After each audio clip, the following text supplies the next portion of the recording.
Menyajikan aneka kue kering saat Hari Raya Idul Fitri sudah menjadi tradisi umat muslim di Indonesia. Hal ini berdampak pada penjualan kue kering. Salah satunya toko kue yang berada di Pasar Cinde Palembang milik Bapak Effendi.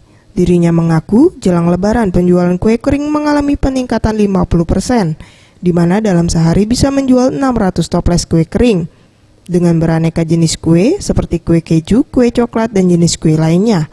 Harga yang ditawarkan cukup beragam, mulai dari Rp90.000 hingga Rp200.000 per toples. Dan untuk harga tidak mengalami kenaikan, sama seperti harga di hari biasa. Ya, mulai minggu-minggu inilah baru ada peningkatan.